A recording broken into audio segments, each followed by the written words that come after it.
আলহামদুলিল্লাহি রাব্বিল মাশরিকাইনি ওয়া রাব্বিল মাগরিবাইন আল্লাযী খালাকা কুল্লা শাইইন যাওজাইন ওয়া আওজাবা আলাইনাল ইহসানা বিল ওয়ালিদাইন ওয়া নাশহাদু আল্লা ইলাহা ইল্লাল্লাহু ওয়াহদাহু লা শারীকা লাহু وأشهد أن محمدا عبده ورسوله سيد الكونين صلى الله عليه وعلى آله وصحبه وأتباعه أجمعين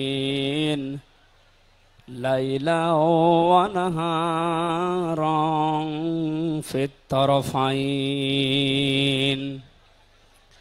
فقد قال الله تعالى في كلامه المجيد وبرهانه التوحيد জবান খুলে পড়েন আউযু বিল্লাহি মিনাশ শাইতানির রাজিম বিসমিল্লাহির রহমানির রহিম লাকাদ কানা লাকুম ফি রাসূলিল্লাহি উসওয়াতুন হাসানাহ উসওয়াতুন হাসানাতুল লিমান কানা ইয়ারজুল্লাহা ওয়াল ইয়াউমাল আখিরা ওয়া যাকারাল্লাহা কাসীরা সাদাকতা ইয়া রাব্বানা। عن أبي هريرة رضي الله تعالى عنه قال قال النبي صلى الله عليه وسلم من مات ولم يغزو ولم يحدث به نفسه مات على شعبة من النفاق رواه مسلم. وقال تعالى في شان حبيبي إن الله وملائكته يصلون على النبي يا أيها الذين آمنوا صلوا عليه وسلموا تسليما. ঐতিহাসিক সরওয়ার্দী উদ্যান ঢাকা বিশ্ব মানবতার মহান বন্ধু মুহাম্মদুর রাসূলুল্লাহ সাল্লাল্লাহু আলাইহি ওয়াসাল্লামের জীবন চরিত্র সম্পর্কে আলোচনার এই পবিত্র অনুষ্ঠানের সম্মানিত সভাপতি বিশিষ্ট আলেমে দ্বীন জনাব মাওলানা আবু তাহের জিহাদি দামাত বারকাতুহুল আলিয়া, মাহফিলের প্রধান অতিথি আন্দরকিল্লা শাহী জামে মসজিদের সম্মানিত খতিব আওলাদে রাসূল আল্লামা আনোয়ার হোসাইন তাহের আল জাবের আল মাদানী মাদ্দাজিল্লুহুল আলিয়া, সম্মানিত অতিথিবৃন্দ, মঞ্চে বসা জাতীয় নেতৃবৃন্দ, সামনে বসা মুসলমান ভাইরা, পর্দার আড়ালের সম্মানিতা মা এবং বোনেরা, প্রশাসনের ভাইরা, প্রাণ প্রিয় ঢাকাবাসী, সবাইকে নিয়ে মহান রব্বুল ইজ্জাত আল জালালের দরবারে শুকরিয়া জানাচ্ছি, যিনি মহামানবের জীবন চরিত্র সম্পর্কে আলোচনার এই পবিত্র অনুষ্ঠানে আমাদেরকে হাজির হওয়ার তৌফিক দিলেন। জবান খুলে বলছি আলহামদুলিল্লাহ। কথা বলার প্রথমে আমি স্মরণ করছি 2024 সালের আগস্টের 5 তারিখ পর্যন্ত যারা মুক্তভাবে কথা বলার পরিবেশ তৈরি করে দেওয়ার জন্য নিজের জীবন পর্যন্ত দিয়ে গেলেন, শাহাদতের সর্বোচ্চ মাকাম আল্লাহ যেন তাদেরকে দান করেন। আমরা কিছু ভিডিও দেখতে পাচ্ছি, অনেকে বলছে তারা শহীদ হয়নি, তারা নিজেদের বুককে গলির সামনে, অস্ত্রের সামনে পেতে আত্মহত্যা করেছে। তারা কাদের কাছ থেকে কি পেয়ে কি খেয়ে কথা বলছেন আমি জানি না। কোরআনে কারিমে আল্লাহ তাআলা ১৫০০ বছর আগে জানিয়েছে।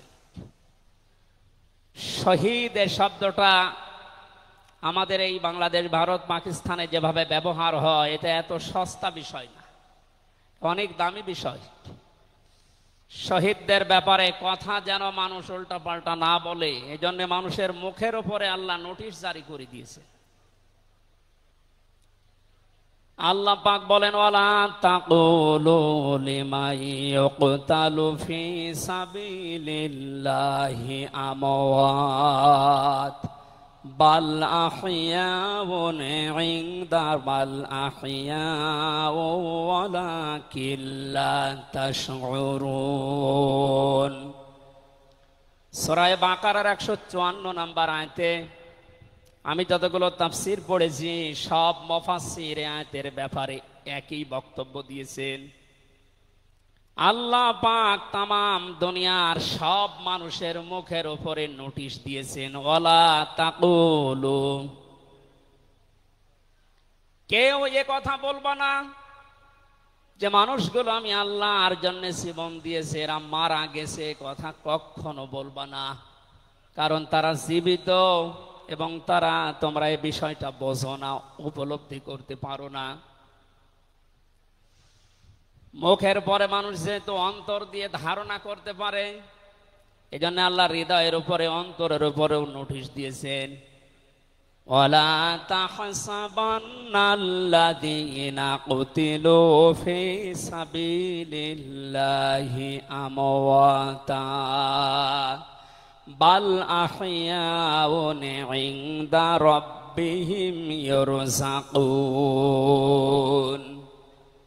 সূরা আলে ইমরানের ১৬৯ নম্বর আয়াতে আল্লাহ জানিয়েছেন, মুখ দিয়ে তো বলাই যাবে না যে শহীদরা মারা গেছে, এমনকি অন্তরে ধারণাও আনবে না যে শহীদরা মারা গেছে, বরং তারা জীবিত এবং আমি আল্লাহর কাছে তারা রিজিক প্রাপ্ত হচ্ছে। বলেন আল্লাহু আকবার।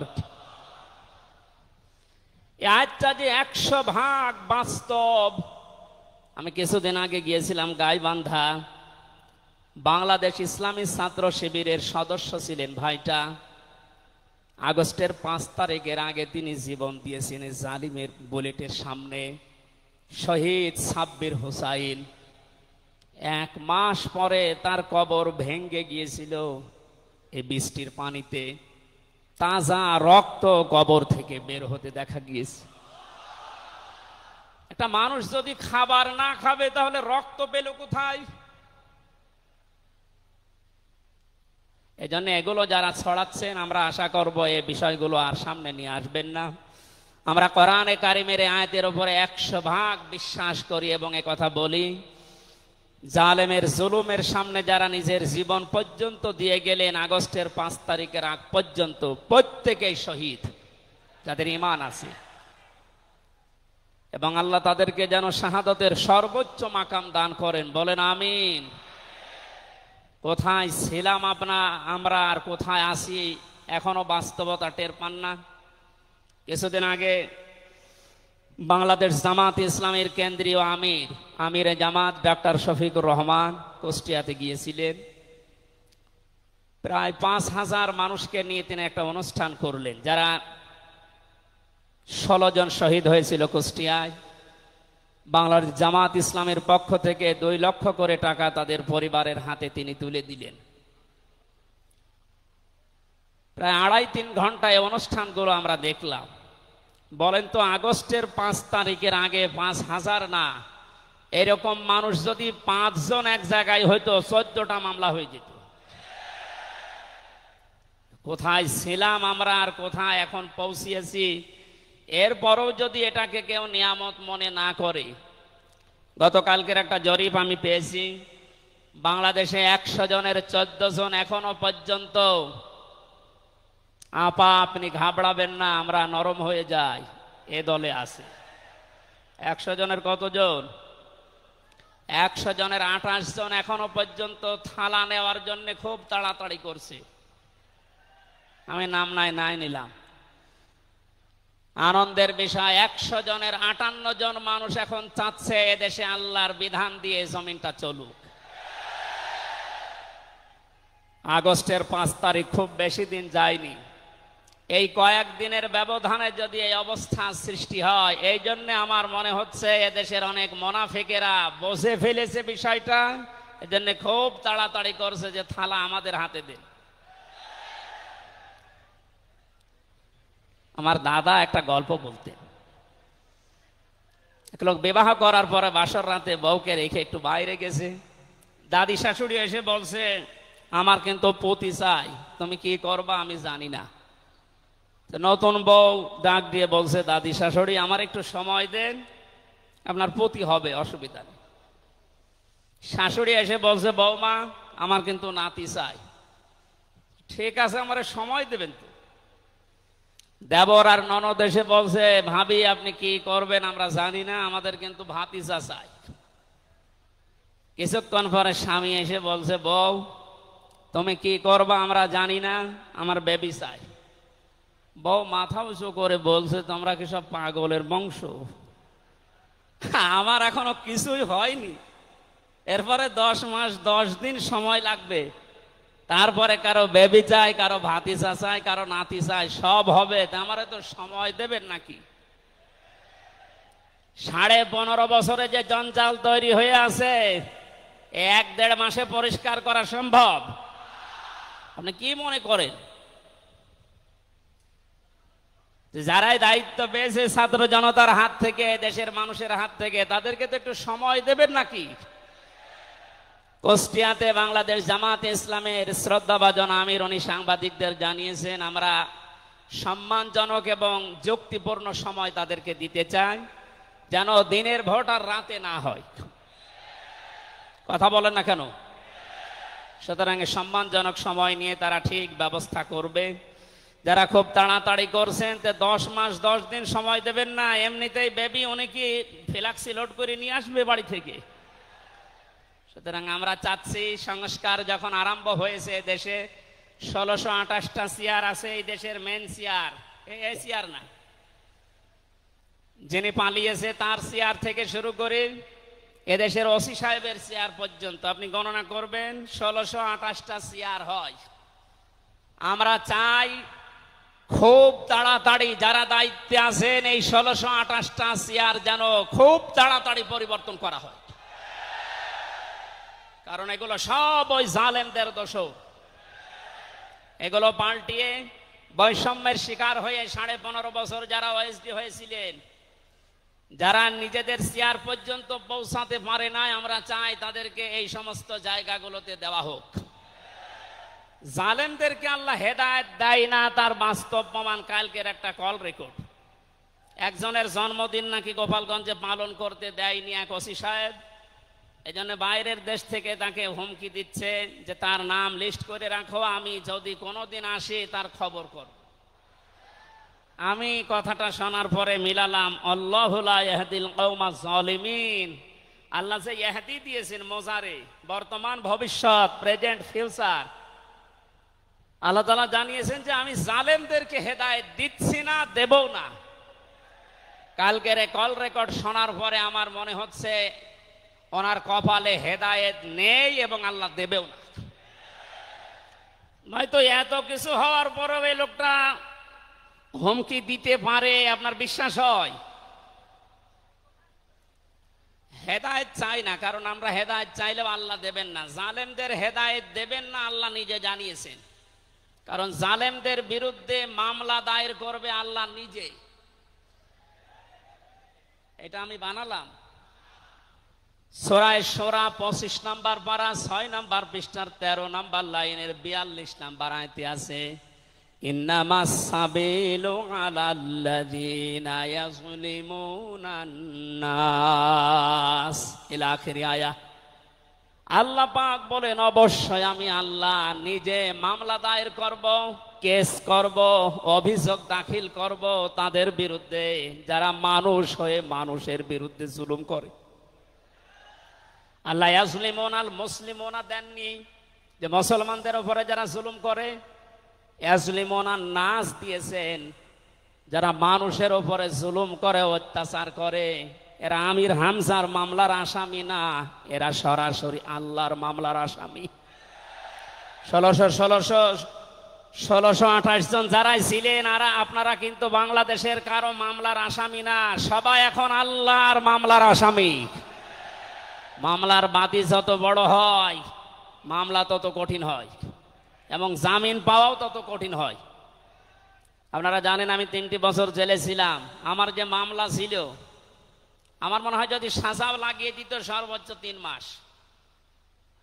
কিন্তু মামলার বাদী যেহেতু একেবারে আল্লাহর ওলি, এই জন্যে বহুবার মামলা সিএমএম কোর্ট, জজ কোর্ট, হাইকোর্টে ওঠার পরও বলে না, হবে না। এই কয়েকদিন আগে মামলা আমার সব খারিজ হয়ে গেছে। আমি মনে করলাম মাননীয় আদালতকে প্রশ্ন করি যে আমার এই মামলা তো আপনার কাছে 3 বছর ছিল, এতদিন তো কিছুই করেননি, হঠাৎ এখন বলছেন কোনো দোষ নেই, সব বেকসুর খালাস করে দিলাম। মামলাটা হাতে নিয়ে উনি বলছে এর ভেতরে তো কোনো মাল ম্যাটারেস নেই, কি দিয়ে বিচার করব, সব বাদ দিয়ে দিলাম। তো এতদিন এই কথা বললে তো আমার 3 বছর জেলে থাকা লাগে না। উনি এইটাই বলতো যে হুজুর আমার হাত বাঁধা ছিল। কি বাধা ছিল? এখন যেহেতু হাত খোলা, ন্যায় বিচার করতে পারছেন, আমরা চাই এদেশে যত চেয়ার আছে সব হাত যেন আবু সাইদের মতো এভাবে খোলা থাকে। এভাবে হাত খোলা চান না? কিয়ামতের আগে কোন জালেম এদেশের চেয়ারে আর আসতে পারবে না ইনশাআল্লাহ। সতর্ক থাকা লাগবে আমাদের। এজন্য যারা তাড়াহুড়া করছেন আপনারা একটু শান্ত হন। আগে 10 মাস 10 দিন সময় দেন, বাসর হোক। কথা বলেন না কেন? আমি আর নিচে নামলাম না। আল্লাহ আপনাদেরকে সম্মতি দান করুন, আমিন। দরুদ আর সালাম পড়ছি আমাদের নবী মুহাম্মদুর রাসূলুল্লাহ সাল্লাল্লাহু আলাইহি ওয়াসাল্লামের প্রতি।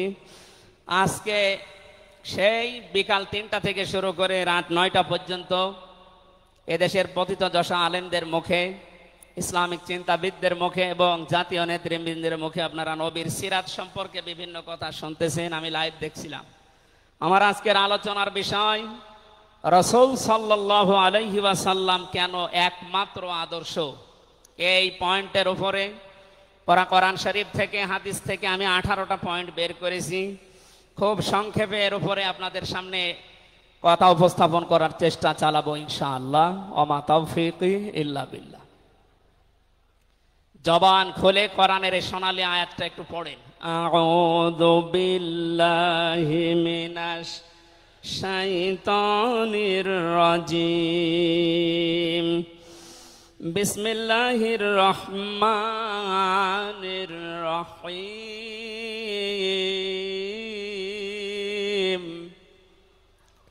লাকাদ কানা লাকুম ফি রাসূলিল্লাহি উসওয়াতুন হাসানাহ। সাদাকতা ইয়া রাব্বানা। সূরা আহজাব 21 নম্বর আয়াতের প্রথম অংশ আমরা তেলাওয়াত করলাম। আমার আলোচনার বিষয় হচ্ছে বিশ্বনবী কেন একমাত্র আদর্শ। এ পৃথিবীতে বহু মানুষকে আমরা আদর্শের সৈনিক হওয়ার ঘোষণা দিতে শুনি। তারা স্লোগান পর্যন্ত দেয়, আমরা সবাই অমক সেনা, ভয় করি না বুলেট বোমা। আজকের আলোচনার পরে এটা ক্লিয়ার হবে। বিশ্বনবী বাদ দিয়ে অন্য কারো আদর্শের সেনার ঘোষণা যদি কেউ দেয়, এ মারা গেলে নবীর সুপারিশ থেকে বঞ্চিত ও চির জাহান্নামী। আমরা যেহেতু মানুষ এবং আমরা মুসলিম, আমরা জাহান্নামে যেতে চাই না। এই ছোট্ট ভুলের কারণে এই ভুলটা আজকে শুধরিয়ে নেব ইনশাআল্লাহ। সূরা আহজাব কোন সূরা বলেন তো? এটা ক্লাস চলছে, ছাত্রের মতো জবাব দেবে। আহজাব শব্দের শাব্দিক অর্থ দল সমূহ। এর এক বচনে হচ্ছে হিজবুন। হিজবুন মানে দল। পৃথিবীতে দল আছে 2টা। প্রশ্ন আসতে পারে বাংলাদেশে প্রায় 73টার উপরে দল, আর দল 2টা মানে? হ্যাঁ, দল একটা হচ্ছে আল্লাহর দল, একটা হচ্ছে শয়তানের দল। আমরা সামনে বিস্তারিত ওই 2টা দলের উপরে কথা বলবো ইনশাআল্লাহ। দল করা লাগবে এই ঘোষণা আমির হামজার না আল্লাহর? এই শব্দটা শুনলে অনেকে মানধাত আমলের দিকে নিয়ে যায়। আপনি আলেম মানুষ, হুজুর মানুষ, ইমাম সাহেব মানুষ, আপনি দল দাঁড়িয়ে এগুলো করবেন কেন? কোরআনে কারিমের যদি কেউ একটা আয়াত অবিশ্বাস করে আর ইমান থাকার কথা। আল্লাহ পাক বলেন ওয়ালতাকুম মিনকুম উম্মাতুন, তোমাদের ভেতরে অবশ্যই একটা দল থাকতেই হবে। তাহলে দল এই শব্দটা কোরআনে আছে না নেই? দল এই বাংলায় নেই, কিন্তু উম্মাতুন এই শব্দ তো আছে। আমি সেই দিন গাইবান্ধায় ওই দিন আলোচনা করার পরে একজন মুসলিম হয়েছিল, জিজ্ঞাসা করলাম। পরবর্তীতে ওই দিন আলোচনার বিষয় ছিল ভোট। উনি শিক্ষিত মানুষ, আমারে জিজ্ঞাসা করছে আপনি ভোট এ শব্দ নিয়ে আসলেন, কোরআনে হাদিসে এই শব্দ আছে? এটা তো আরবি। হ্যাঁ আছে। আমানাত শব্দটা কোরআনে আছে। তাফসিরে মারিফুল কোরআন আল্লামা শফি রহমতুল্লাহ আলাইহি আমানতের প্রায় 19টা অর্থ দিয়েছেন। তার ভেতরে অন্যতম অর্থ হচ্ছে ভোট দেওয়া, রায় দেওয়া, সমর্থন দেওয়া। সুতরাং কেউ যদি ভোট এটাকে দুনিয়ার কোন বিষয় মনে করে এড়িয়ে যায়, সে কিন্তু মরণের পরে ধরা খাবে। কথা বলেন, আমরা আখেরাতে আদালতে ধরা খেতে চাই, আমরা বাঁচতে চাই। সুতরাং দল মাস্ট বি, করাই লাগবে। যে দলের কর্মসূচি দুইটা, তারা ভালো কাজে আদেশ করবে, অন্যায় কাজে বাধা দেবে। আল্লাহর ভাষা এরাই হচ্ছে সফল কাম দল। এদেশে যত দল আছে এই দুইটি কর্মসূচি কারা পালন করে আপনি অবশ্যই দেখতে পাচ্ছেন। আপনার বিবেকের কাছে প্রশ্ন করে আপনি সামনে আগাবেন ইনশাআল্লাহ। তাহলে নবীজি আমাদের জন্য একমাত্র আদর্শ কেন? এর এক নম্বরে আমি পেয়েছি তার জীবনটা আমাদের কাছে পরিষ্কার। এই কারণে পৃথিবীতে আমরা যত নেতা নেত্রীকে মেনে চলতে দেখি, যে কোনো রাজনৈতিক দলের নেতা নেত্রী আপনি হন, ওই রাজনৈতিক দলে যাকে মানেন তার চরিত্র জীবন আপনার কাছে কিন্তু পরিষ্কার না। কথা বলে না কেন? আমি নাম ধরেই বলছি, আওয়ামী লীগ যারা করতেন, এখন আওয়ামী লীগ দেশে আছে কিনা আমি জানি না, আছে বললাম ওই যে 14%, ওরাও এখনো পর্যন্ত তওবা করে ফিরে আসার চেষ্টায় আছে। আল্লাহ যেন তাদেরকে তাওফিক দেন। আর যদি হেদায়েত না থাকে দোয়া করেও তো হবে না, আল্লাহ যেন তাদেরকে মায়ের কাছে পাঠিয়ে দেন। একটু আস্তে বলেন ভাই, এটা জোরে বলার দরকার নেই। জীবনী পরিষ্কার হওয়ার কথা বলছিলাম। যারা করতেন আওয়ামী লীগ, বলেন তো আপনার বিবেকের কাছে, শেখ হাসিনা জীবনে কোনোদিন একটা মিথ্যা কথা বলেনি, এ গ্যারান্টি আপনি দিতে পারবেন? না না, এ কথা বলা ভুল হয়ে গেল। ওনার সারা জীবনে কোনো সত্য কথা আছে কিনা আমার সন্দেহ। আমার এই 33 বছর বয়সে তো আমি কোনো সত্য কথা ওনার কাছ থেকে শুনলাম না। কথা বললেই মিথ্যা কথা বল, ওইটা নয় বাদ দিলাম। আমি আর একজনের ধরি, বিএনপি যারা করেন, খালেদা জিয়া জীবনে একটা মিথ্যা কথা বলেনি, এ কথা আপনি গ্যারান্টি দিতে পারবেন? জামাত ইসলাম যারা করে তারা এ কথার গ্যারান্টি দিতে পারবেন যে মরহুম শহীদ মতিউর রহমান নিজামী জীবনে মিথ্যা কথা বলেনি? বলেন না। চরমনাই পীরের মুরিদ যারা, তারা কি গ্যারান্টি দিতে পারে সৈয়দ রেজাউল করিম জীবনেও মিথ্যা কথা বলেনি? একজনের ব্যাপারে গ্যারান্টি আছে, আল্লাহ নিজে গ্যারান্টি দিয়েছেন, তার 63 বছরে একটা মিথ্যা কথা নেই।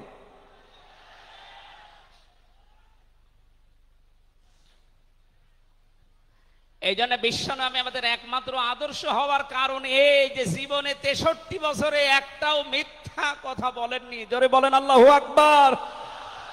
এটা যে কত বড় বিষয় আপনি চিন্তা করলে আপনি চিন্তার রেখা শেষ করতে পারবেন না। আমাদের দিনের ভেতরে 24 ঘন্টায় কত মিথ্যা আসে, আর তার পুরা 63 বছরের জীবনে একটা মিথ্যা কথা তিনি বলেননি। 2 নম্বরে পেয়েছি আমি, তিনি উন্নত চরিত্রের অধিকারী ছিলেন। এমন চরিত্র আল্লাহ তাকে দিয়েছিলেন। আমি 3 জন নবীর নাম পেয়েছি, আল্লাহর নামের সাথে তাদের নাম আল্লাহ মিলিয়ে দিয়েছেন। হযরত ইসমাঈল আলাইহিস সালামকে আল্লাহ ডাক দিয়েছিলেন গোলামিন হালিম, আমার সহনশীল বান্দা।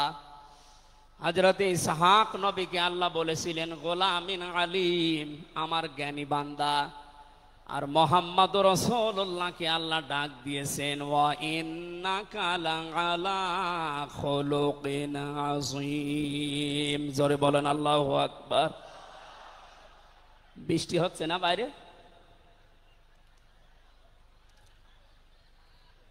এখানে ওঠাউঠি করেন কেন? বসেন বসেন।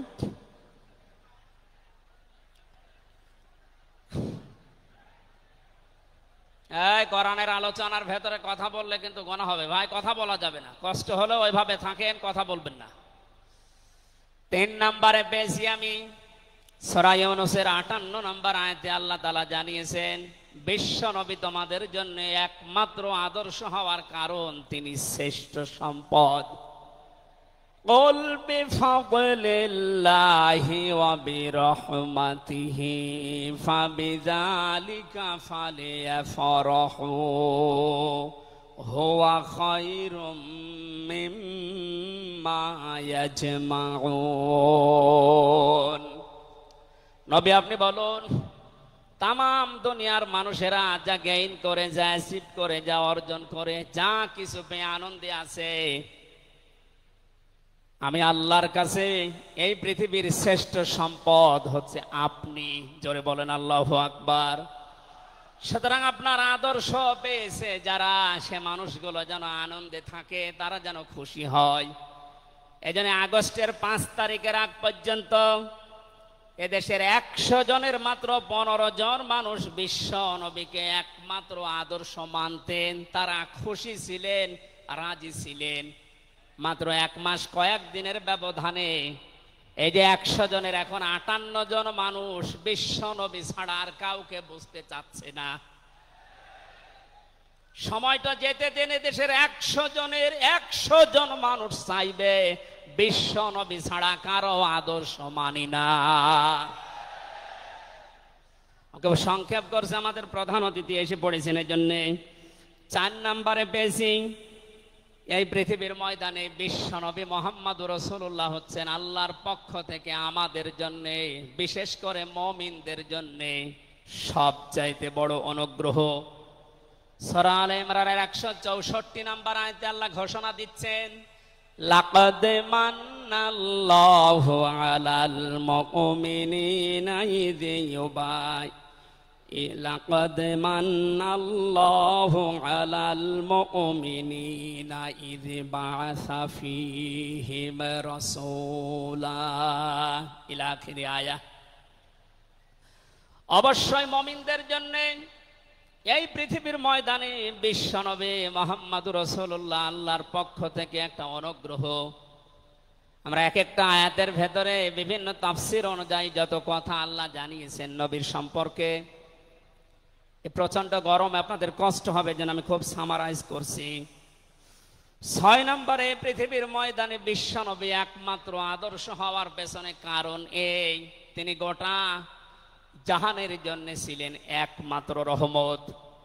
সূরা আম্বিয়ার 107 নম্বর আয়াতে আল্লাহ এই ঘোষণা দিয়েছেন ওমা আরসালনাকা ইল্লা রাহমাতাল লিল আলামিন। বলেন আল্লাহু আকবার। আল্লাহ আলম বলেন না যে শুধু পৃথিবীর জন্য, আলামিন যত জগৎ আল্লাহ বাজিয়েছেন আর যত জগতে আল্লাহর যত সৃষ্টি আছে, এতানাজ্জালুল আমরু বাইনাহুন্না, প্রতিটি জগতে ওই সৃষ্টি অনুযায়ী আল্লাহর বিধিবিধান নাজিল হচ্ছে। যেখানেই যেই সৃষ্টি আছে প্রত্যেকটা সৃষ্টির জন্য মুহাম্মদুর রাসূলুল্লাহ হচ্ছেন আল্লাহর পক্ষ থেকে রহমত। বলেন সুবহানাল্লাহ। সেই রহমতকে হযরতে হালিমাতুস সাদিয়া চিনেছিলেন। কোলে নেওয়া থেকে শুরু করে বাড়ি পর্যন্ত যেখানে নিয়ে গেছেন, সিরাত ইবনে হিশাম বলছে সব জায়গায় হালিমাতুস সাদিয়া বিশ্ব নবীর মাধ্যমে আল্লাহর রহমত পেয়েছিলেন। সিরাত বিশ্বকোষের ভেতরে পেয়েছি আল্লাহর নবীকে হযরতে হালিমাতুস সাদিয়া যেদিন কোলে তুলে নিলেন, হযরতে হালিমা বলেন আমার স্তনে দুধ ছিল না। মুহাম্মদুর রাসূলুল্লাহকে কোলে নেওয়ার সঙ্গে সঙ্গে আমার স্তন দুইটাই দুধে পরিপূর্ণ হয়ে গেছে। আমি দান স্তন তাকে দিলাম, তিনি পান করলেন। বাম স্তন তাকে দিয়েছি, সঙ্গে সঙ্গে তিনি মুখ বের করে নিলেন। হযরতে হালিমা বলেন, আমি একবার, দুইবার, তিনবার মুহাম্মদুর রাসূলুল্লাহর মুখে আমার স্তন দিয়েছিলাম। তিনবারই মুহাম্মদ সাল্লাল্লাহু আলাইহি সাল্লাম স্তন থেকে মুখ বের করে নিয়েছেন। চোখের ইশারা দিয়ে যেন আমাকে বসাতে চাই, মা হালিমা জোর করেন কেন? ডান স্তন এটা আমার অধিকার ছিল, আমি পান করেছি। বাম স্তন এটা আমার অধিকার না। আমি জানি আপনার একটা সন্তান আছে, তার নাম আব্দুল্লাহ, এটা আমার দুধ ভাই আব্দুল্লাহর অধিকার। ও মা হালিমা, পৃথিবীতে আমি ভাইয়ের হক নষ্ট করার জন্য আসি না, এসেছি ভাইয়ের হক ফিরিয়ে দেওয়ার জন্যে। ঢাকাবাসী, যেই নবী মায়ের কোলে বসে ভাইয়ের হক নষ্ট করেন নাই এই রবিউল আউয়াল মাসে, সেই নবীর উম্মত আমরা এখন যারা দাবি করছি, অধিকাংশ গুলোই দেখতে পাই যত বড় হচ্ছি তত ভাইয়ের হক মারার জম হচ্ছি। এটা তো রবিউল আউয়ালের শিক্ষা ছিল না। হযরতে হালিমা বলেন, তাকে যে গাধার উপরে তুললাম দুর্বল ছিল, সঙ্গে সঙ্গে সবল হয়ে গেছে।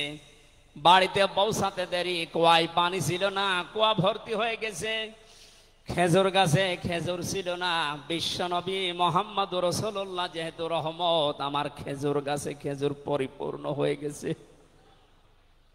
সুতরাং ওনাকে যেখানেই নেওয়া হয় সেখানে যদি রহমত আসে, আমাদের এই মাথা থেকে পা পর্যন্ত, রান্নাঘর থেকে আন্তর্জাতিক জীবন পর্যন্ত, আজকের এই সিরাত অনুষ্ঠানে যদি সিদ্ধান্ত নিয়ে যেতে পারি সব জায়গায় তাকে ছাড়া কাউকে মানব না, অবশ্যই আল্লাহ পাকে 56,000 বর্গ মাইল রহমত বরকত দিয়ে ভরে দেবেন। কথা বলেন ঠিক কিনা?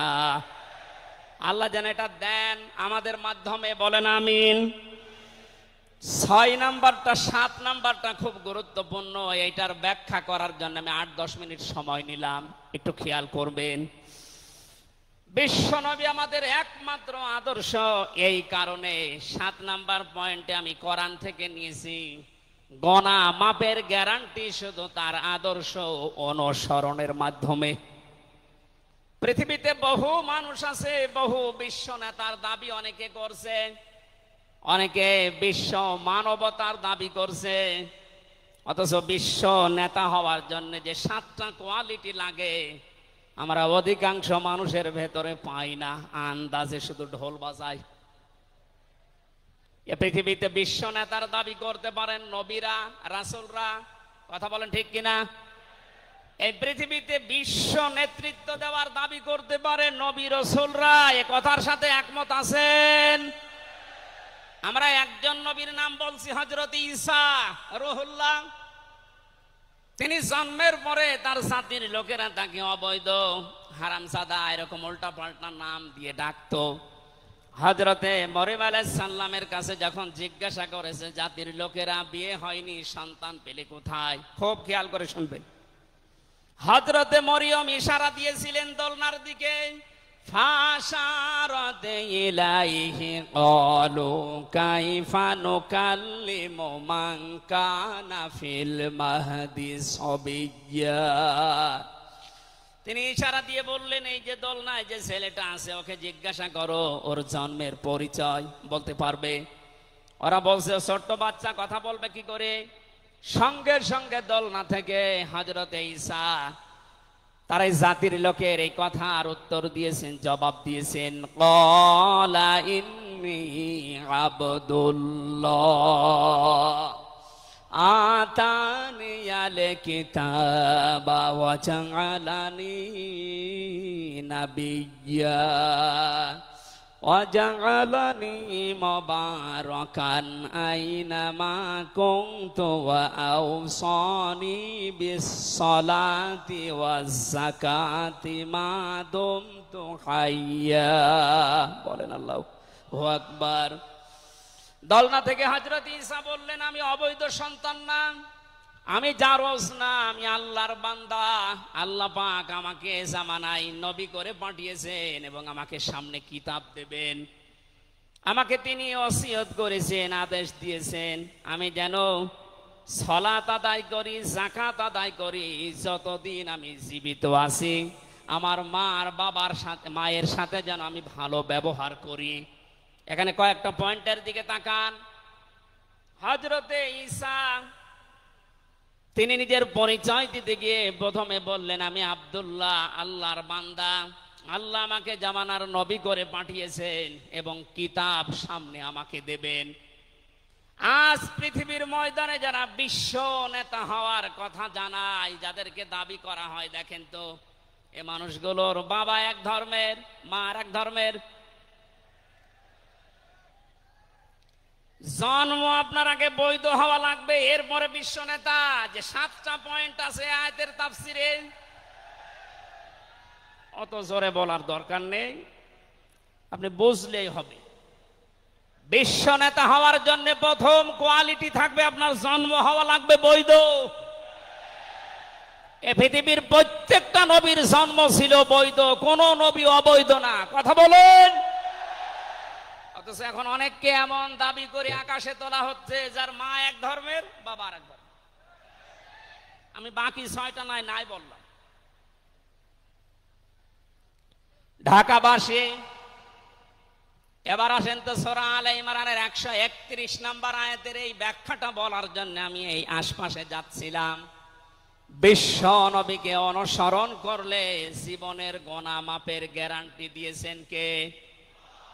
এতদিন আয়াত যেভাবে শুনেছেন ওইভাবে না, যেহেতু এখন ডিজিটাল যুগ, ডিজিটাল কায়দায় শোনা লাগবে। কুল ইন কুনতুম তুহিব্বুনাল্লাহা ফাত্তাবিউনি ইউহিব্বুকুমুল্লাহ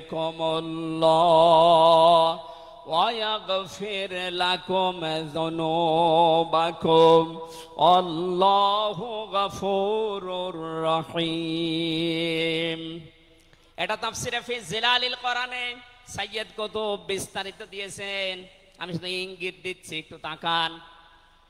আল্লাহ পাক বলেন, নবী আপনি বলুন, যদি আল্লাহকে ভালোবাসি এ দাবি তোমাদের থাকে, এ দাবি আমাদের আছে না নেই?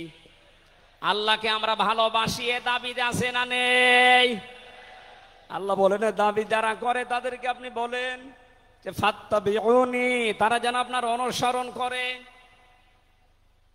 আল্লাহ পাক বলেন তারা যদি আপনার অনুসরণ করে ইউহিব্বুকুমুল্লাহ, আমি আল্লাহ নিজেই তাদেরকে ভালোবাসা আরম্ভ করব।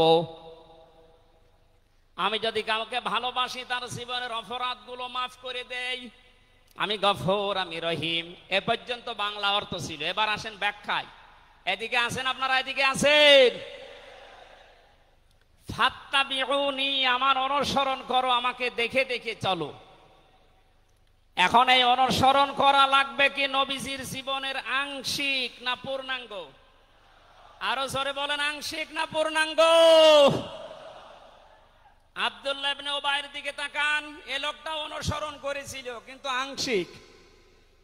এজন্য মুনাফিকের সর্দার হয়ে মারা গেছে। কথা বলেন ঠিক কিনা? তার নামাজ ছিল রসুলের মতো, রোজা ছিল রসুলের মতো, নবীজির পেছনে হজ করেছে, নবীজির সাথে, বিশ্ব নবীর সাথে ইফতারি করেছে, কিন্তু বিশ্ব নবী এই পৃথিবীর নেতা এটা সে মানত না। আজ বাংলা সহ বিশ্বে বহু মুসলমান এই থিওরিতে আছে, তারা নামাজ রসুলের মতো পড়ে, রোজা রসুলের মতো রাখে, কিন্তু সমাজ নবীজি, রাষ্ট্র নবীজি 10 বছর কোরআন দিয়ে চালিয়েছিলেন, এইটা মানতে তারা রাজি না। এ মানুষগুলোর অনুসরণ হচ্ছে আংশিক না পূর্ণাঙ্গ? সুতরাং আংশিক অনুসরণ করলে আল্লাহ কি আপনাকে ভালোবাসা আরম্ভ করবে? না। ইউহিব এটা মোজারে, বর্তমান, ভবিষ্যৎ, প্রেজেন্ট, ফিউচার। যখন আপনি পূর্ণাঙ্গ অনুসরণ করার জন্য দাড়ি থেকে, মাথা থেকে শুরু করে পা পর্যন্ত, রান্নাঘর থেকে শুরু করে আন্তর্জাতিক জীবন পর্যন্ত সব জায়গায় বিশ্ব নবীকে অনুসরণের সিদ্ধান্ত নিয়ে নেমে পড়বেন, আল্লাহ তখন ভালোবাসা আরম্ভ করবে। আয়াত অনুযায়ী এদেশে এখনো যারা পূর্ণাঙ্গ অনুসরণ আরম্ভ করেননি, একটু নিজের দিকে তাকিয়ে ভাবেন তো। আপনি 14 বার হজ করতে পারেন, 24 বছর রোজা রাখতে পারেন, প্রতিদিন 72 রাকাত নামাজ পড়তে পারেন নফল, কিন্তু এখনো পর্যন্ত আল্লাহর ভালোবাসা আপনি পাওয়া শুরু করেন। সুতরাং আমাদের অনুসরণ হবে কি আংশিক না পূর্ণাঙ্গ? আরো জোরে বলেন। নবীজির মতো নামাজ পড়া যেমন, বিশ্ব নবীর মতো রাষ্ট্র চালাতেও হবে ওই রকম। নবীজি জানিয়েছেন, মান মাতা ওয়ালাম ইয়াখযু ওয়ালাম ইউহাদ্দিস বিহি নাফসাহু মাতা আলা শুবাতিন মিনান নিফাক। যে লোকটা মরে গেল কিন্তু তার এই চিন্তা ভাবনা ছিল না যে জমিন আল্লাহর কোরআন দিয়ে চলুক, এই লোকটা মুনাফিক হয়ে মরবে, কেউ তাকে বাঁচাতে পারবে না। অথচ এই হাদিসটা সামনে নিয়ে বাংলাদেশে আমরা এখনো অনেককে নামাজ পড়া, রোজা রাখা, দাড়ি রাখা, জুব্বা গায়ে দেওয়া মানুষকেও মুনাফিক হয়ে মরার সম্ভাবনা দেখতে পাচ্ছি। কথা বলে ঠিক কিনা? সুতরাং আমরা চাই নবীজি যেভাবে নামাজ পড়েছিলেন, বিশ্ব নবী যেভাবে রাষ্ট্র চালিয়েছিলেন, ওইভাবে আমাদের এই দেশটাও 10 বছর চলুক। আমিরে জামাত ডাক্তার শফিকুর রহমান কয়েকদিন আগে ঘোষণা দিয়েছেন, 15 বছর লাগবে না, মাত্র 10টা বছর আমাদের হাতে দেন, আমরা গ্যারান্টি দিতে পারি এই দেশের মানুষকে। 9টা পয়েন্ট ওখানে উনি দিয়েছেন, সবগুলোর বাস্তবায়ন করে এই 16 কোটি মানুষকে উনি দেখাবেন। এটাকে আজ অনেকে রাজনীতি মনে করে উল্টাপাল্টা দিকে নিয়ে যাচ্ছেন। আমার বিশ্ববিদ্যালয়ে থাকাকালীন এক দুষ্টু বন্ধু ছিল, 10 বছর নবী কোরআন দিয়ে রাষ্ট্র চালিয়ে বলতে পেরেছিলেন, খায়রুল কুরুনি করনি, আমার যুগ শ্রেষ্ঠ যুগ। আমাদের দেশটা 53 বছর স্বাধীন হয়েছে, 1 বছরও কোরআন দিয়ে চলেছে। এই জন্য তো কোনো জিনিস নিরাপদ না। আমার ছোট দাদা উনি বলছিলেন যে হজে যাওয়ার পরে দেখি একটা ঘড়ি পড়ে আছে, মোবাইল ঘড়ি। চিন্তা করলাম নেব না, মনের ভেতরে ভয়, যদি ধরা পড়ে যায় তাহলে তো মানুষ, এ দেশে তো ধরা পড়লে আবার হাত কেটে দেবে, দেশে যাওয়ার পরে মানুষ বলবে হাজী সাহেব চোর। এই ভয়তে নিলাম না। কি করি, অতক্ষণ দাঁড়িয়ে থেকে কেউ নেয়ও না, কারো পায়ের নিচে পড়ে আবার নষ্ট হয়ে যাবে। তুলে নিলাম এদিক ওদিকে তাকিয়ে। হারানো জিনিস যেখানে জমা দেয় ওই জায়গায় জমা দিলাম। ওনারে জিজ্ঞাসা করলাম, ভাই এই মোবাইলের দাম কেমন হবে? উনি আমারে বলছে, ইয়া হাজিউল হজ্জাত আইনা বিলাদুকা, হে হাজি দেশ কোথায়? দাদা বলে, জি তুমেন বাংলাদেশ। বাংলাদেশ থেকে এসেছি। আপনার বাংলাদেশের টাকার মান অনুযায়ী এই ঘড়ি মোবাইলের এটা দাম হবে 72,000 টাকা। কত? 72,000 টাকার মোবাইল পড়ে আছে, ঘড়ি কেউ নিচ্ছে না। এদেশে থাকবে? বলেন। সাধারণ মানুষের কাছে থাকা দূরের কথা, দরবেশের কাছে থাকবে 36,000 কোটি টাকা। আমার মনে হয় আমার 33 বছরের জীবনে গণনা করেও শেষ করতে পারবো না। পদ্মা সেতু আর একটা বানিয়ে এখনো 4,000 কোটি টাকা রাষ্ট্রে থেকে যেত। কথা বলেন। দরবেশ যদি এই করে, যেগুলো ধরবেশ ওগুলোর চরিত্র কি বলে? এই জন্য এই বন্ধুটা আমারে বলছিল, আমি রামজা, আমি কুষ্টিয়া থেকে যাচ্ছিলাম ঢাকাতে, একটা নর্মাল কোচে চড়ে হঠাৎ আমার পেটে গন্ডগোল। সিরাজগঞ্জ রোড পার হওয়ার পর ড্রাইভারকে বললাম যে ভাই একটু দাঁড়ান, আমি নেমে যাব, আমার পেটে গন্ডগোল। ড্রাইভার বলছে, গাড়ি থামবে না, একেবারে জায়গা মতো থামবে। আপনার যদি বেশি অসুবিধা হয় তো পেছনে সিট খালি আসে, বসে বসে আল্লাহ আল্লাহ করেন। বলছে আমার পেটে গন্ডগোল, একে আল্লাহ আল্লাহ থামে। পেছনে যে দেখি কয়েকটা সিট খালি পড়ে আছে, ওই যে পলিথিন দেয় বমি করার জন্য, একটা নিলাম। 2 সিটের মাঝে বসে ওই কাজ করলাম। চিন্তা করলাম এটা যদি রেখে চলে যায় তাহলে আমার তো বদনাম হয়ে যাবে। পকেট থেকে একটা সাদা রুমাল ছিল, ওইটা বের করলাম, টাইট করে বাঁধলাম। পেছনের চালানা খুলে ফেলে দেব, আল্লাহর ইশারা পেছনে আসছিল মোটরসাইকেলওয়ালা। পড়বে কি পড়বে একেবারে মোটরসাইকেলের সামনে। ও বলছে জানলা দিয়ে তাকিয়ে আছি, দেখলাম মোটরসাইকেলওয়ালা এদিকে ওদিকে তাকিয়ে ও মনে করছে নতুন রুমালে থপ করে পড়লো কি। এ রুমাল যখন নতুন, ভেতরের জিনিসও মনে হয় নতুনই হবে। ও বলে তুলে নিল, ও বাড়ি যে টের পাবে যে কোন নতুন জিনিস। এই জন্য বলছে হামজা, আমাদের দেশে পায়খানা পর্যন্ত নিরাপদে নেই, এর বাস্তব প্রমাণ আমারটা। অথচ আমির জামাত গ্যারান্টি দিয়েছেন চুরি থাকবে না, শুধু পায়খানা না, ৩৬,০০০ কোটি না, ৩৬ পয়সাও চুরি হবে না। 10 বছরের জন্য ছেড়ে দেন দেশটা। আপনারা ওনার সাথে একমত কিনা? কারা কারা ওনাদের হাতে দিতে চান দেখি? লিল্লাহি তাকবীর।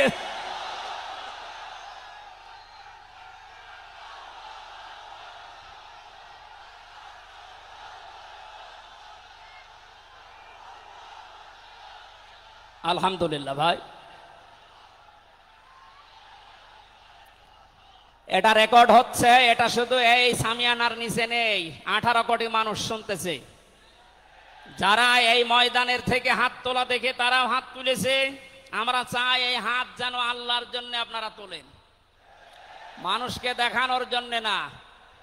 সুতরাং আমরা যদি বিশ্ব নবী মুহাম্মদুর রাসূলুল্লাহর অনুসরণ আংশিক করি, আল্লাহর ভালোবাসা পাওয়া এখনো আমরা আরম্ভ করিনি।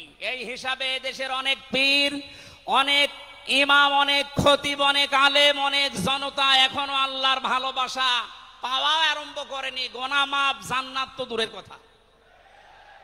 কারণ আল্লাহর ভালোবাসা যে পাওয়া আরম্ভ করবে, তার জীবনের গোনাগুলো আল্লাহ মাফ করবে, তাকে জান্নাতে দেবে। সুতরাং রাসূলুল্লাহ আমাদের একমাত্র আদর্শ হওয়ার কারণেই তাকে অনুসরণ করলে এই গ্যারান্টি পাওয়া যায় যে জীবনের গোনা আল্লাহ মাফ করে দেন। জোরে বলেন সুবহানাল্লাহ। 9 নম্বরে পেয়েছি, বিশ্ব নবীর সাথে কেউ যদি বেয়াদবি করে তাহলে সে ধ্বংস হয়ে যাবে। আপনি তাকান, তার আপন চাচা আবু লাহাব, এরা যদি সিরাতুন নবী মাহফিল, আমাদের ঢাকাতে এগুলো হয়তো নেই, এগুলো চট্টগ্রাম আর সিলেট বিভাগে বেশি পাওয়া যায়। রবিউল আউয়াল মাস আজকে শেষ, এ মাস আসলেই অনেককে দেখি নবীর জন্ম নিয়ে, নবীর মিলাদ নিয়ে আনন্দে আত্মহারা হয়ে যায়। পরিষ্কার ভাষায় বলছি, বাংলার মানুষেরা নবীর মহাব্বত, নবীর ভালোবাসা মাস্ট বি লাগবেই। কিন্তু নবীর জন্ম নিয়ে, নবীর মিলাদ নিয়ে যদি কেউ শুধু আনন্দ করে মেতে থাকে, নবীর আদর্শর কোনো খোঁজ নেই, আপনি এই মুহূর্তে জেনে নিতে পারেন যে আপনি জাহান্নামী। তার প্রমাণ নবীদের আপন চাচা আবু লাহাব আর আবু তালেব।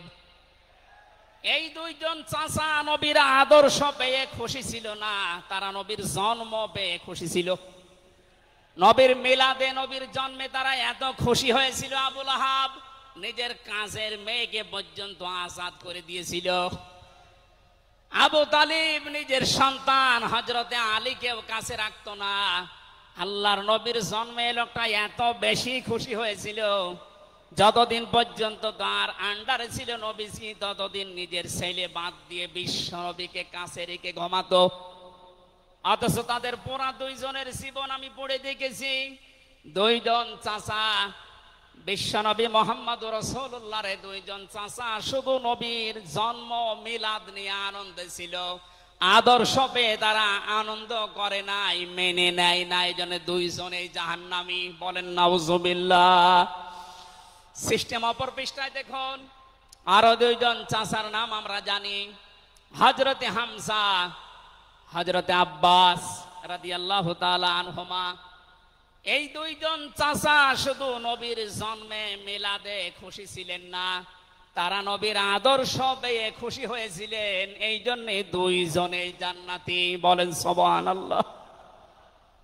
হযরতে হামজা, হযরতে আব্বাস যে জান্নাতে গেছে কোনো সন্দেহ আছে?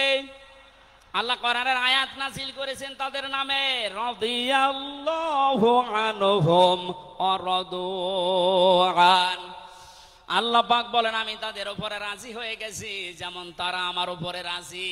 সুতরাং হযরতে আব্বাস, হযরতে হামজা দুইজনেই নবীর আদর্শ মানার কারণে জান্নাতি। আমরা এদের মতো হতে চাই। বলেন আমিন। এখানে একটা কথা আছে, হযরতে হামজা আব্বাস রাদিয়াল্লাহু তাআলা আনহু, তিনি কিন্তু অনেক আগে মুসলমান হয়েছিলেন গোপনে, কিন্তু প্রকাশ করেননি। এই মাসলাটা বলছি এই কারণে, 152 জন সমন্বয়কের ভেতরে 108 জন বাংলাদেশ ইসলামী ছাত্র শিবিরের নেতা এবং পরীক্ষিত কর্মী। তারা আজ অনেক জালেম এবং অনেক মুনাফিক পর্যন্ত, এমন অনেক আলেম নামে জালেম পর্যন্ত এই বিষদগার করছে। নাম যেহেতু দেখেছে ছাত্র শিবির, এই জন্য তাদের এই চুলকানি।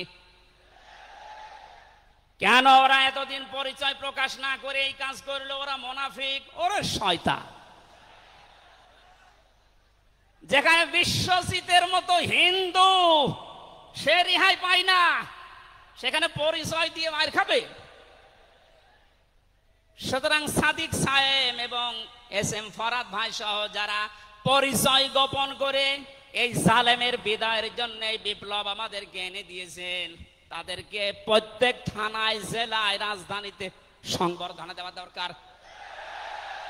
তারা এটা এমনিতেই করে নাই, তারা হযরতে আব্বাসের জীবন থেকে করেছে। অথচ হযরত আব্বাস রাসূলের বিরুদ্ধে বদরের ময়দানে বিরুদ্ধে যুদ্ধ করার জন্য আবু জাহেলের পক্ষ নিয়ে গিয়েছিল, অথচ তিনি ওই সময় মুসলমান। তার মানে নিজের পরিচয় গোপন করে বাস্তবতার নিরিখে স্থান কাল পাত্র বেদে একটা কৌশল, এটা একটা হেকমা। ও জীবনে কোরআনই পড়ে নাই, হাদিস পড়ে নাই, ও ফতোয়া দিচ্ছে যে এ হচ্ছে মুনাফিক। এই জন্য ওনারা যা করেছে, আমি এখানে 9টা পয়েন্ট এনেছিলাম। সাদিক সাহেব ভাই সহ এস এম ফরহাদ ভাই সহ 108 জন যা করেছে, সব নবীদের থেকে, নবীর মাদের থেকে, নবীর সাহাবীদের থেকে, নবীদের চাচার থেকে শিক্ষা নিয়ে এই হেকমতটা অবলম্বন করেছে। বেয়াদবি করলে যে মানুষের জীবন ধ্বংস হয়ে যায় রাসূলের সাথে, তার প্রমাণ পেয়েছি নবীর চাচা আবু লাহাবের জীবন থেকে। বিশ্ব নবী যখন সাফা মারওয়া এই পাহাড়ের উপরে উঠে দাওয়াত দিচ্ছিলেন, এই লোকটা ডাক দিয়ে বলেছে, তাব্বালাকা লিহাজা জামাতানা ইয়া মুহাম্মদ, হে মুহাম্মদ তুমি ধ্বংস হয়ে যাও। তাফসিরের কিতাবে সূরা লাহাবের তাফসিরে পড়েছে, আবু লাহাব মুহাম্মদুর রাসূলুল্লাহকে শুধু ধ্বংস হয়ে যা এ কথা বলে নাই। সামনে একটা পাথর ছিল, পাথরটা হাতে নিয়ে নবীজির দিকে এভাবে নিক্ষেপ করেছিল। ঢাকাবাসী খুব খেয়াল করে শোনেন, এখানে আমার 2টা পয়েন্ট আছে। আবু লাহাব 1500 বছর আগে মুহাম্মদুর রাসূলুল্লাহর দিকে যে পাথর নিক্ষেপ করেছিল, তাফসিরে ফি জিলালিল কোরআন মুফাসসির লিখেছেন সাইয়্যিদ কুতুব, যে নবীজির সামনে পাথরটা পড়েছিল, নবীজির শরীরে লাগে নাই। আল্লাহ পাক সঙ্গে সঙ্গে তার জন্য কোরআনের আয়াত নাজিল করলেন, শুধু এই হাতের জন্য না, তাব্বাত ইয়াদা আবি লাহাবি ওয়া তাব। ইয়াদানে ছিল শব্দটা, ইয়াদাদি বচন আল্লাহ দিয়েছেন, অথচ আবু লাহাব পাথর নিক্ষেপ করেছিল কয় হাত দিয়ে? আরো জোরে আরেকবার বলেন। আল্লাহ যে তার 2 হাতই ধ্বংস করে দিলেন। জবাব দিয়েছেন মুফাসসির এইভাবে, আবু লাহাব যদিও এভাবে পাথর নিক্ষেপ করেছিল, 1 হাত দিয়ে কিন্তু তার বাম হাত একটু নড়াচড়া করে সাপোর্ট দিয়েছিল। আপনি যদি এখান থেকে একটা কোনো কিছু নিক্ষেপ করেন এভাবে, এই হাত দিয়ে শুধু কাজ হবে না, এই হাতও নড়াচড়া করে সাপোর্ট দেবে। আল্লাহ এইটাও সহ্য করেন নাই। নবীজির বিরুদ্ধে যারা অবস্থান নিয়েছে, যে যতটুকু তার সাথে যারা সাহায্যে ছিল, সহযোগিতা ছিল, আল্লাহ তাদেরকেও ধ্বংস করে দিয়েছেন। এই 15.5 বছরে আল্লাহর নবীর আদর্শকে, তার শিক্ষাকে, শিক্ষা ব্যবস্থা থেকে ডাইরেক্ট ডান হাতের মতো, অনেকে বাম হাতের মতো পেছন দরজা দিয়ে নাড়াচাড়া করে উল্টিয়ে ফেলেছিলেন। এই কথা বলেন না কেন? হযরতে আবু বকর আর নবীজির সেই সারে গারে সুরের সেই ঘটনাটা আমাদের শিক্ষা ব্যবস্থা এখন আর নেই, এগুলো তুলে ওখানে বাবার জীবনী বসিয়েছেন। সুতরাং নবীজিকে যারা আঘাত দিয়ে শিক্ষা ব্যবস্থা থেকে 96% মুসলমানের এই দেশে নবীর আদর্শ বাদ দিয়ে অন্য কাউকে যারা বসাতে চেয়েছিলেন, যারা ডাইরেক্ট এগুলো করেছিলেন, যেগুলো মন্ত্রণালয়ের দায়িত্বে ছিল, বাম হাত দিয়ে যারা পেছন দরজা দিয়ে নাড়াচাড়া দিয়েছেন, উপদেষ্টা মণ্ডলের ভেতরে 2 জন আছে, তারা সমকামিতা প্রমোট করছেন, আমরা শুনতে পাচ্ছি। পাঠ্যপুস্তকে যে পরিবর্ধন আনার চেষ্টায় আছেন, 96% মুসলমান কিন্তু ঘুমিয়ে যায়নি, এরা এখনো জেগে আছে। আমিরে জামাত কুষ্টিয়ায় সেদিন ঘোষণা দিয়েছে, দেশের মুসলমানেরা এখন আর 5 তারিখের আগের মতো ঘুমিয়ে নেই, সব সজাগ আছি আমরা। আরো জোরে বলেন। সুতরাং যারা ডান হাত দিয়ে চেষ্টা করছেন আল্লাহ বিরোধী, রাসূল বিরোধী, মানবতা বিরোধী এই কাজগুলোকে প্রমোট করার জন্য, বাস্তবায়নের জন্য, আর পেছনের দরজা দিয়ে যারা বিভিন্ন নাম নিয়ে আবুল আহাবের বাম হাতের মতো নাড়াচাড়া দিচ্ছেন, আল্লাহ পাক যদি ধরে আবুল আহাবের মতো ডান হাত বাম হাত সব কিন্তু ধ্বংস করে ছাড়বে। এই জন্য আমরা সাবধান বাণী উচ্চারণ করছি। এগুলোই যারা আছেন, আমি নাম নিলাম না, ছাত্র জনতা যেভাবে আপনাদেরকে উপদেষ্টা বানিয়েছে, আপনি 152 জনের 108 জনের দেখতে পারছেন না। এই মানুষগুলো কি চাই? 108 জন না, আমি 152 জনের সাথে যোগাযোগ রেখে দেখেছি, সবাই চায় এদেশে আল্লাহর বিধান চালু হোক। এই রবিউল আউয়াল মাসে রাসূলের চরিত্র যেভাবে শুনি ওটা যেন বাস্তবে দেখতে পাই, সেটা চালু হোক। 53 বছর তো দেখলে বাবা চালিয়েছিল, দুর্ভিক্ষে মরিছে অনেকে, আমি দেখি না, আমার তো 33 বছর, এ মুরব্বীরা দেখেছি। স্বামী চালিয়েছিল অনেকের চাচা চালিয়েছে 9 বছর, ভাবি চালিয়েছে, এমনকি বউ চালিয়েছে, এটা তো দেখলাম। এখন শুধুমাত্র কোরআন দিয়ে চললে, নবীর আদর্শ দিয়ে চললে দেশটা কেমন দেখা যায় এটা দেখতে বাকি আছে। এটা আপনারা দেখতে চান না সামনে? আমার জীবনের সবচাইতে বড় শখ, আকাঙ্ক্ষা, তামান্না এইটা যে চর্ম চোখে যেন আল্লাহ আমাকে দেখায় যে 56,000 বর্গ মাইল তার কালাম দিয়ে চলছে। এটা দিয়ে চললে যে কেমন দেখা যায়, এটা মিনি জান্নাত হয়ে যাবে। আপনি বিশ্বাস করেন এটা মিনি জান্নাত হয়ে যাবে। অনেকের এখনো পর্যন্ত শ্বশুর ভয় দেখাচ্ছে। আমির জামাত সেদিন বলেনি যে শ্বশুর ভয় দেখাচ্ছে মেয়েদেরকে যে তোমাদের ঘর বন্দি করে রাখবে। অনেকে যারা ডাইল খায়, মামা বাবা খায়, লাল পানি খায়, এরা কি খাবে? দেশটা যদি কোরআন দিয়ে চলে, নবীর আদর্শ দিয়ে চলে, পুরা দেশটা হয়ে যাবে মসজিদের মতো।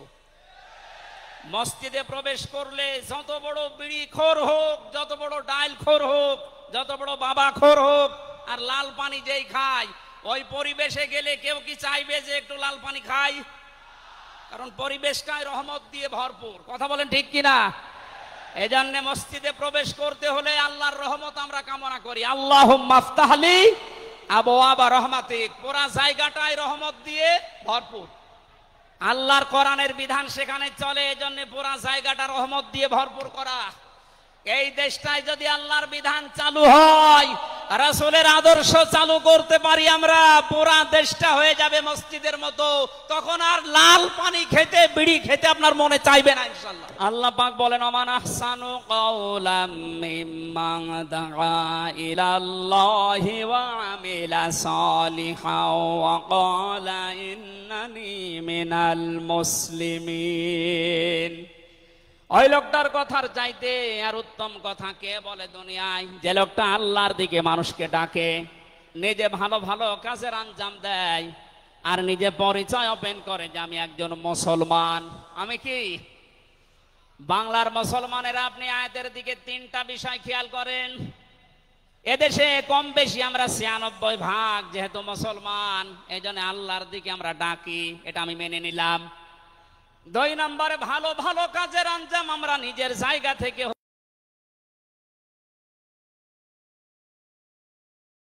ওয়াকালা ইন্নানি মিনাল মুসলিমিন, আমি মুসলমান, এই ঘোষণা দেওয়ার মতো পরিবেশ এই দেশে এখনো আসে নাই।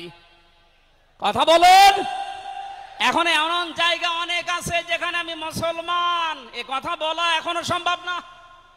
সুতরাং আয়াতের 3 নাম্বার, এটা যদি বাস্তব এই চর্ম চোখে দেখতে চান যে আমি মুসলমান, এই পরিচয় দিয়ে আমি এই পৃথিবীতে টিকে থাকতে চাই, তাহলে এই দেশটা কোরআনের হাতে দেওয়া লাগবে, মাস্ট বি। কথা বলেন ঠিক কিনা? সুতরাং আমাদের এখন থেকে ডাক হবে কোনো পীরের দিকে না, কোনো বাবার দিকে না, আমাদের একমাত্র ডাক হবে আল্লাহর দিকে। জোরে বলেন আমিন। 12 নম্বরে বেশি তিনি যুদ্ধবন্দীদের সাথে এমন ভালো আচরণ করতেন। ইয়ামামার একজনের নাম পড়লাম হাদিসের পাতায়, বিগ লিডার ছিলেন এই লোকটা, সামামা ইবনে ওয়াসাল রাদিয়াল্লাহু তাআলা আনহু। বদরের ময়দানে তিনি ধরা পড়লেন, সাহাবীরা তাকে বেঁধে রেখেছে মসজিদের ভেতরে খুঁটির সাথে। নবীজি এসে বললেন, সামামা কেমন লাগে তোমার, কি আচরণ আমার কাছে আশা করো? লোকটা বলে, মুহাম্মদ সাল্লাল্লাহু আলাইহি সাল্লাম, আপনি আমাকে মেরেও ফেলতে পারেন, ছেড়েও দিতে পারেন। নবীজি তাকে বললেন, সামামা এই দুনিয়ায় শেষ দুনিয়া না, আর একটা জগৎ আমাদের সামনে আসে। ইসলামের বিশাল কিছু তার সামনে তুলে ধরলেন। বাড়িতে যাওয়ার পরে নিজের হাতে রান্না করে খাবার পাঠালেন তার জন্য। দ্বিতীয় দিন আবার তাকে দাওয়াত দিলেন ইসলামের। বিশ্ব নবী নিজে উটের দুধ এক সাহাবীকে দিয়ে দহন করিয়ে গরম করে পাঠালেন। মনে হচ্ছে তিনি জামায় আদর করছেন, অথচ সে লোকটা যুদ্ধবন্দী। একটা যুদ্ধবন্দী মানুষের সাথে বিশ্ব নবীর যে আচরণ, এ পৃথিবী অবাক হয়ে গেছে। অথচ এই 15.5 বছরে যুদ্ধবন্দী না, কারাবন্দী, তাও অন্যায় ভাবে। আরে ভাই, আমার তো 3 বছর পরে যেহেতু মামলা খালাস করে দিয়েছে, আদালত কর্তৃক প্রমাণ হয়েছে যে আমি নির্দোষ, আমার কোনো দোষ নেই, তাহলে আমার মামলার আয়ু থেকে শুরু করে একেবারে ওই উপর পর্যন্ত যিনি পালিয়েছেন, এ পর্যন্ত যারা জড়িত ছিল, আমি চাই তাদের প্রত্যেকে যেন 3 বছর জেলে থাকে। এইটাই ন্যায় বিচার হবে। এই কথা বলে না কেন? আমার জন্য 3 বছর, ব্যারিস্টার আরমানের জন্য 8 বছর, 11 বছর। কত বছর? আপনি যে চট করে ঢুকে পড়বেন, আগে 11 বছর থাকেন এরপরে। সুতরাং বাস্তবতা এইটাই, শত্রুদের সাথে তিনি যুদ্ধবন্দীদের সাথে কি আচরণ করলেন, আর আমরা অন্যায় ভাবে কারাবন্দীদের সাথে। আমি তো অন্যেরটা জানি না, নিজেরটার সাথে বলছি। এই যে মুরব্বী মানুষ বসে আছে মাওলানা রফিকুল ইসলাম খান, এই মুরব্বীর পায়ে বেড়ি দিয়ে, হাতে হ্যান্ডকাপ দিয়ে, মাথায় দড়ি দিয়ে মনে হচ্ছে গরু টেনে নিয়ে যাচ্ছে। আমার 11 ঘন্টা টাঙিয়ে রেখেছিল, অথচ নিজেরাই বলছিল যে আপনার কোনো দোষ নেই। আমরা জানি দোষ নেই, আমরা ধরে রেখেছেন কেন, ছেড়ে দেন। বলে না, উপরের নির্দেশ। কোথায় পৌঁছিয়েছিল দেশটা? আর তারা এই রবিউল আউয়াল আসলে একদিন ছুটি দিত নবীর জন্মদিন পালন করার জন্য। নবীর আদর্শের কোনো খোঁজ খবর তাদের কাছে নেই। এই সামামা ইবনে ওয়াসাল নবীজির আচরণ দেখে শেষ পর্যন্ত বাপদাদার ধর্ম ত্যাগ করে ইসলাম কবুল করেছিলেন। এই 15 বছর যদি এরকম কিছু দেখাতে পারতেন, লাখের উপরে মানুষ জেল খাটতেছে। আমার মনে হয় 100 জনের 70 জন মানুষ এই দেশে জেল খাটে, কিচ্ছু জানে না। বিশেষ করে 15.5 বছর এই মানুষগুলো আপনার দলে অন্তত না আসলেও আপনার জন্য দোয়া করত। এরপরে আমি পেয়েছি বিশ্ব নবীকে একমাত্র আদর্শ হওয়ার কারণ তিনি শত্রুদের সাথে এমন আচরণ দেখিয়েছিলেন, পৃথিবীতে ইতিহাস হয়ে আছে। তায়েফে তিনি দোয়া করেছিলেন, আল্লাহুম্মা হাদি কওমি ফাইন্নাহুম লা ইয়ালামুন। 14 নম্বরে পেয়েছি তিনি নবী এবং রাসূলদের নেতা ছিলেন। 15 নম্বর ছিল তার বক্ষ ছিল উন্মুক্ত। 16 নম্বরে পেয়েছি তিনি ছিলেন লাইট বা আলো। 17 নম্বরে তিনি ছিলেন স্নেহময়, মমতাময়। 18 নম্বরে তিনি ছিলেন কমল হৃদয়ের অধিকারী। এক একটা শব্দের ভেতরে লক্ষ লক্ষ কথা আল্লাহ লুকিয়ে রেখেছেন। রাসূলের জীবনে 1 ঘন্টা 1.5 ঘন্টায় না, কিয়ামত পর্যন্ত যদি কেউ আলোচনা করে, আমি 31টা বিষয় সাজিয়েছি এক একটা পাঠ অনুযায়ী। সুতরাং এরকম যদি শুরু হয় তো 31 দিন একাধারে লাগার কথা আমার এই ক্ষুদ্র জ্ঞানে। যারা আরো বড় বড় আলেম এখানে বসে আছে, কিয়ামত পর্যন্ত আলোচনা শুনবেন, করবেন। আমাদের নবী আজিম খুলুকিন আজিম, কোনদিন শেষ হবে না ইনশাআল্লাহ।